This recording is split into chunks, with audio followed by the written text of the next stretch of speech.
Hello students, standard first परिवेश हिंदी पाठमाला एवं अभ्यास पुस्तिका। तो इसमें हम लेसन 13 चंद्र बिंदु की मात्रा पढ़ रहे थे। तो कल हमने कहानी तक देखा था, तो आपने भी होमवर्क में ये रीड किया होगा। किया ना सबने? चलो वेरी गुड।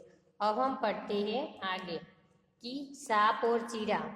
तो ये कहानी हमने कल पढ़ी थी, आज हम दोबारा एक बार पढ़ लेते हैं। आप भी ध्यान रखिए, पेज नंबर 68 सांप और चीड़ा।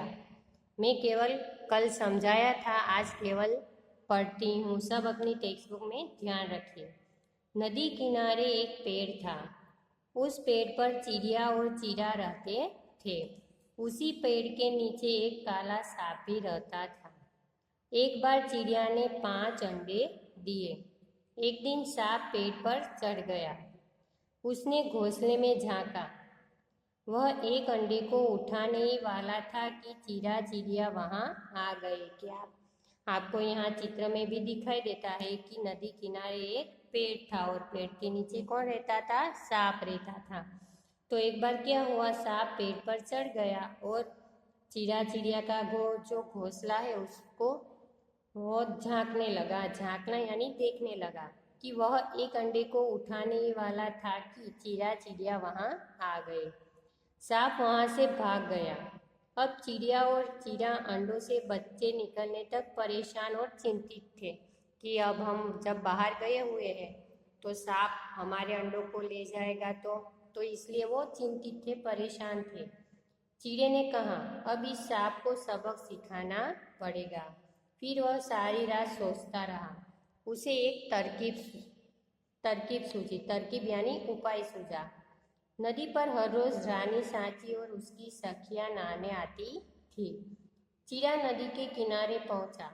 उसने रानी सांची का मोतियों वाला कीमती हार उठाकर सांप के बिल में डाल दिया। रानी सांची और उसकी सखियां नहाकर निकली। रानी ने यहाँ वहां देखा, उसे हार दिखाई नहीं दिया। उसने सिपाहियों से कहा, देखो मेरा हार कहाँ गया?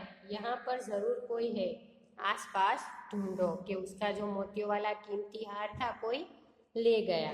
तो सिपाही हार ढूंढते हुए सांप के बिल के पास पहुंचे। वहां हार का कुछ भाग बाहर दिखाई दे रहा था। वे सांप के बिल से हार निकालने लगे। तभी सांप ने अपना मुंह बाहर निकाला। सिपाहियों ने उसे पकड़कर कहाँ बंद कर दिया? टोकरी में बंद कर दिया। वे उसे एक सपेरे को दे आए कि यहाँ पे आपको चित्र दिखता है, कौन है? सपेरा है। कि सपेरा कि अपनी मुरली बांसुरी से इस सांप को नचाता है।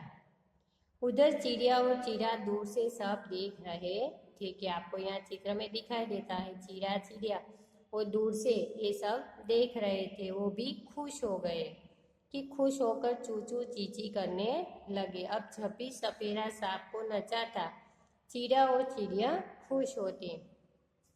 तो चलिए अब हम आज करते हैं आगे। आइए अभ्यास करें।